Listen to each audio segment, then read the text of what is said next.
नमस्कार साथियों, आप सभी का टॉप 30 क्लासेस में स्वागत है। साथियों, जैसा कि आपको पता है कि हम लोग का भारतीय संविधान का टॉपिक पूरी तरीके से समाप्त हो गया है और हम लोग भारतीय संविधान के ऊपर प्रैक्टिस सेट आरंभ कर चुके हैं और प्रैक्टिस सेट के माध्यम से हम लोग P/Q को सॉल्व कर रहे हैं मेरे भाई। तो आज हम लोग का प्रैक्टिस सेट 4 नंबर पे होने वाला है। आज हम लोग चौथा प्रैक्टिस सेट करने वाले हैं। बाकी हम लोग के 3 लेक्चर प्रैक्टिस सेट पर हो गए हैं और बाकी सभी के सभी भारतीय संविधान को समाप्त कर दिए गए हैं। यदि आप मेरे बाकी सभी वीडियोज़ को नहीं देखे हैं सो प्लीज़ जाकर आप उसको देखिए, ताकि आपको आगे आने वाले सभी क्वेश्चन का आंसर आपको पता चल जाए कि कौन सा होगा और आप भी हमारे साथ साथ लगाते चले। ठीक है, तो आइए चलते हैं समय गवाए बगैर हम बात करते हैं अपने भारतीय संविधान के महत्वपूर्ण प्रश्नों के ऊपर। आइए मेरे भाई, देखते हैं कौन कौन से प्रश्न आज आप लोग के लिए हम लेकर आए हैं। हम इस पर भी चर्चा कर लेते हैं। ठीक है, तो ये रहा आज का आपका पहला क्वेश्चन। पहला क्वेश्चन कह रहा है कि भारतीय संविधान के किस अनुच्छेद के अंतर्गत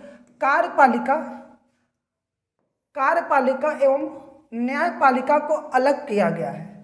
कार्यपालिका एवं न्यायपालिका को पृथककरण यानी कि अलग किया गया है, वो किस अनुच्छेद में ये बातें बताया गया है। इसके लिए मेरे भाई मैंने आपको 4 ऑप्शन भी दे रखे हैं। अनुच्छेद 50, अनुच्छेद 45, अनुच्छेद 40 और अनुच्छेद 32। इनमें से वो कौन सा अनुच्छेद है जिसके अंतर्गत कार्यपालिका और न्यायपालिका को अलग अलग किया गया है। तो इसका संबंध मेरे भाई अनुच्छेद 50 से है। और अनुच्छेद 45 क्या कहता है मेरे भाई? अनुच्छेद 45 में हमारा बात किया गया कि जितने भी गार्जियन होंगे, यानी कि जिनके पास या क्या कहा जाए कि जिनके पास बालक होंगे या बालिका होंगे, वो सभी गार्जियन जितने भी माता पिता हैं वो अपने बालकों को शिक्षा देने का काम करेंगे, ये उनका दायित्व है। और ये चीज़ें जो है अनुच्छेद 45 ये हमारे मौलिक कर्तव्य से संबंधित है। मौलिक कर्तव्य से संबंधित है।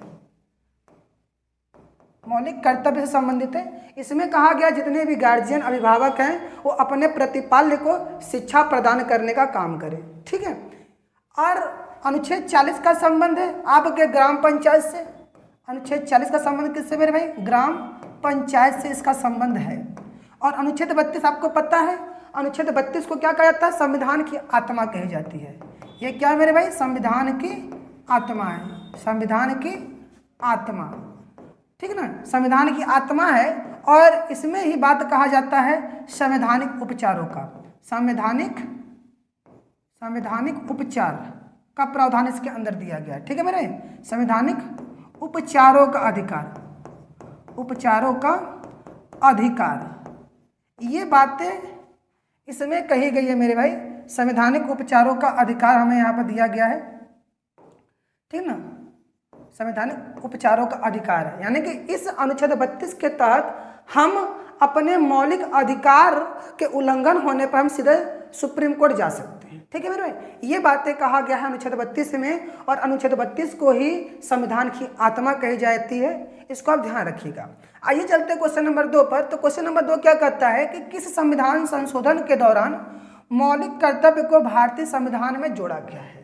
यानी कि वो कौन सा संविधान संशोधन हुआ कि हमारे मौलिक कर्तव्य को जोड़ा गया। यानी कि जब मूल संविधान बनाया गया था मेरे भाई, तो मूल संविधान के समय जब हमारा संविधान बनकर तैयार हुआ 26 नवंबर 1949 को और लागू हुआ 26 जनवरी 1950 को, तो उस समय हमारे पास मौलिक कर्तव्य नहीं थे। मौलिक कर्तव्य को बाद में जोड़ा गया है। तो वही क्वेश्चन कर रहा है कि किस संविधान संशोधन के दौरान मौलिक कर्तव्यों को भारतीय संविधान में जोड़ा गया मेरे भाई।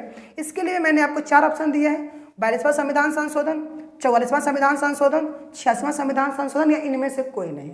तो मेरे भाई इसका ऑप्शन नंबर ए राइट हो जाता है। 42वें संविधान संशोधन के तहत ही हमारे मौलिक कर्तव्यों को इसके अंदर जोड़ा गया है। और जब मौलिक कर्तव्य को जोड़ा गया था मेरे भाई, तो उस समय केवल और केवल 10 मौलिक कर्तव्य थे। उस समय केवल और केवल 10 मौलिक कर्तव्य थे। इस बात को ध्यान दीजिएगा, उस समय केवल 10 मौलिक कर्तव्य थे। जबकि वर्तमान स्थिति यह है कि वर्तमान समय में हमारे पास कुल 11 मौलिक कर्तव्य है।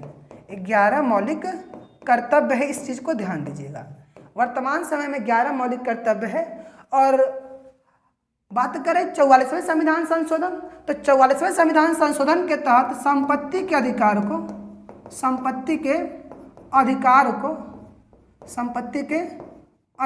को कानूनी अधिकार बना दिया गया। कानूनी अधिकार बना दिया गया, अधिकार बना दिया गया, क्योंकि पहले संपत्ति का अधिकार हमारा मौलिक अधिकार हुआ करता था, लेकिन 44वें संविधान संशोधन कर कर उसको कानूनी अधिकार बना दिया गया है। और संपत्ति के अधिकार को अनुच्छेद 300A में रखा गया है। इसको भी आप ध्यान दीजिएगा, अनुच्छेद 300A में रखा गया है। अब बात करते हैं अपने 86वां संविधान संशोधन। तो मेरे भाई 86वां संविधान संशोधन के तहत ही आपका 11वां मौलिक कर्तव्य जोड़ा गया, 11वां मौलिक कर्तव्य, ठीक है ना, 11वां मौलिक कर्तव्य को जोड़ा गया। इस बात पर भी आपको थोड़ा सा ध्यान देना है। 86वें संविधान संशोधन के दौरान ही आपका 11वां मौलिक कर्तव्य जोड़ा गया। इस पर आप थोड़ा सा विचार कर लीजिएगा, ठीक। आइए चलते अपने नेक्स्ट क्वेश्चन की तरफ। तो मेरे भाई मेरा नेक्स्ट क्वेश्चन है, क्वेश्चन नंबर 3 कह रहा कि भारतीय संविधान में कितने कर्तव्य दिए गए हैं। यानी कि दिए गए हैं मतलब वर्तमान समय की बात कर रहा है मेरे भाई। अगर ये क्वेश्चन होता कि कितने कर्तव्य दिए गए थे, इसका मतलब पास्ट की बात करता, तो यहाँ पर हमें ध्यान देना क्वेश्चन क्या कर रहा है, दिए गए हैं, यानी कि वर्तमान स्थिति की बात ये कर रहा है, ठीक ना, वर्तमान समय की बात ये कर रहा है भाई। अब इसको ध्यान दीजिएगा। और वर्तमान समय में मेरे पास कुल 11 मौलिक कर्तव्य है और 11वां मौलिक कर्तव्य 86वें संविधान संशोधन अधिनियम 2002 में जोड़ा गया है, ठीक है मेरे भाई। तो इस तरीके से मेरा ऑप्शन नंबर बी राइट हो जाता है।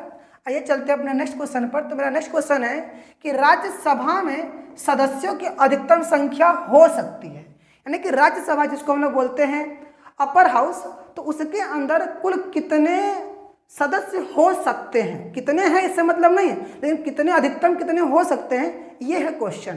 तो इसके लिए मैंने ऑप्शन दे रखा है। पहला ऑप्शन है 245, दूसरा है 250, तीसरा 243 और जो चौथा है वो 552। यानी कि राज्यसभा में अधिकतम कितने सदस्य हो सकते हैं मेरे भाई। तो मैं आपको बता दूं कि राज्यसभा के अंदर अधिकतम 250 सदस्य हो सकते हैं, 250 सदस्य अधिकतम हो सकते हैं। इस पे आपको ध्यान देना है, ठीक।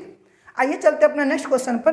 तो क्वेश्चन नंबर 5 मेरा क्या करता है, क्वेश्चन नंबर 5 कह रहा है कि वर्तमान समय में राज्यसभा में सदस्यों की कुल संख्या है, यानी कि इस समय कितने सदस्य हैं राज्यसभा के अंदर, कितने हो सकते हैं। तो मैंने आपको बता दिया कि 250 हो सकते हैं अधिकतम, लेकिन वर्तमान में है कितने, क्वेश्चन यहाँ से है मेरे भाई।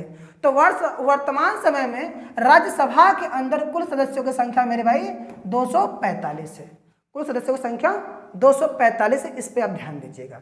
आइए चलते हैं नेक्स्ट क्वेश्चन पर। तो नेक्स्ट क्वेश्चन क्या कर रहा है कि लोकसभा में सदस्यों की अधिकतम संख्या हो सकती है, यानी कि अब बात करता है लोअर हाउस में, लोअर हाउस के अंदर कुल कितने सदस्य अधिकतम हो सकते हैं मेरे भाई। तो अधिकतम कुल 552 सदस्य हो सकते हैं हमारे लोअर हाउस में। इस बात को ध्यान दीजिएगा, लोकसभा में अधिकतम 552 सदस्य हो सकते हैं। अब कितने हैं वर्तमान समय में ये बात अलग है, लेकिन 552 हो सकते, इस पे आपको ध्यान देना है। आइए चलते अपने नेक्स्ट क्वेश्चन पर। तो मेरा नेक्स्ट क्वेश्चन क्या कह रहा है कि वर्तमान समय में लोकसभा में अधिकतम सदस्यों की संख्या, यानी कि इस समय हमारे लोकसभा के अंदर कितने सदस्य हैं मैक्सिमम। तो इस समय लोकसभा के अंदर कुल 545 सदस्य मौजूद है। इस पे आपको ध्यान देना है, ठीक है ना। होने को तो 552 हो सकते अधिकतम, लेकिन वर्तमान समय में केवल 545 हैं, ठीक। आइए नेक्स्ट क्वेश्चन, क्वेश्चन नंबर 8 क्या कह रहा है कि राज्यसभा का सदस्य बनने के लिए न्यूनतम आयु सीमा है, यानी कि अगर किसी को राज्यसभा का सदस्य बनना है तो उसकी आयु कितनी होनी चाहिए कम से कम। इसके लिए भी मैंने आपको 4 ऑप्शन दिया है, 21 वर्ष, 25 वर्ष, 30 वर्ष, 35 वर्ष। तो मेरे भाई 21 वर्ष चाहिए आपको ग्राम प्रधान बनने के लिए, ये ग्राम प्रधान के लिए होता मेरे भाई, ग्राम प्रधान बनने के लिए 21 वर्ष की आयु होनी चाहिए, ठीक है ना।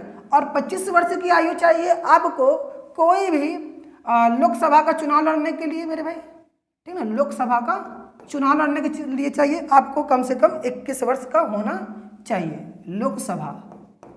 लोकसभा के चुनाव के लिए, ठीक है ना। लोकसभा का चुनाव अगर लड़ना है तो आपको 25 वर्ष चाहिए। अगर आपको ग्राम प्रधान बनना है तो आपका उम्र कम से कम 21 वर्ष होना चाहिए। और 30 वर्ष चाहिए राज्यसभा का सदस्य बनने के लिए, राज्यसभा का सदस्य बनने के लिए आपको कम से कम 30 वर्ष की आयु सीमा रखना पड़ेगा। इसलिए हमारा option number C is right हो जाता है, यानी कि राज्यसभा का सदस्य बनने के लिए न्यूनतम आयु कितना होना चाहिए मेरे भाई? 30 वर्ष। आइए चलते हैं नेक्स्ट क्वेश्चन की तरफ। तो मेरे भाई मेरा नेक्स्ट क्वेश्चन आपके सामने है, कह रहा कि लोकसभा का सदस्य बनने के लिए न्यूनतम आयु सीमा कितनी है? तो मैंने अभी आपको बताया कि लोकसभा का सदस्य बनना है, यानी कि लोकसभा का चुनाव लड़ना है आपको, तो आपकी आयु 25 वर्ष होनी चाहिए कम से कम, इससे कम नहीं होनी चाहिए। ठीक है, इसलिए मेरा ऑप्शन नंबर 20 राइट हो जाता है। अब चलते अपने नेक्स्ट और लास्ट क्वेश्चन की तरफ मेरे भाई। तो लास्ट क्वेश्चन कह रहा कि राज्यसभा के सदस्यों का कार्यकाल की अवधि कितनी होती है? यानी कि ये जो हमारे राज्यसभा के सदस्य होते हैं इनका कार्यकाल कितने समय का होता है ये बताना है। ऑप्शन है 5 वर्ष, 6 वर्ष, 3 वर्ष या इनमें से कोई नहीं। तो मेरे भाई राज्यसभा के सदस्यों का जो कार्यकाल होता है वो 6 वर्ष का होता है, जबकि लोकसभा के सदस्यों का कार्यकाल, ये लोकसभा के सदस्यों का कार्यकाल है मेरे भाई, ये लोकसभा के सदस्यों का कार्यकाल, इस पर ध्यान दीजिएगा, सदस्यों का कार्यकाल। ठीक है मेरे भाई, कार्यकाल। तो लोकसभा के सदस्यों का कार्यकाल 5 वर्ष होता है, जबकि राज्यसभा के सदस्यों का कार्यकाल आपका 6 वर्ष होता है, इसको ध्यान दीजिएगा। तो ये रहा आज का आपका 10 क्वेश्चन। बाकी मेरे भाई हम लोग ऐसे बहुत सारे वीडियो आपके सामने लेकर आने वाले हैं। अगर आपको मेरा इस प्रकार से समझाना, पढ़ाना और आपको बताना अगर पसंद आ रहा है मेरे भाई, तो आप सभी मेरे वीडियो को लाइक कीजिए और अपने सभी तमाम साथियों में इसको शेयर भी कीजिए। यदि आप मेरे चैनल पर नए हैं मेरे भाई तो आप इसको सब्सक्राइब भी कीजिए। बाकी थैंक यू, धन्यवाद। मिलते हैं अपने नेक्स्ट वीडियो में।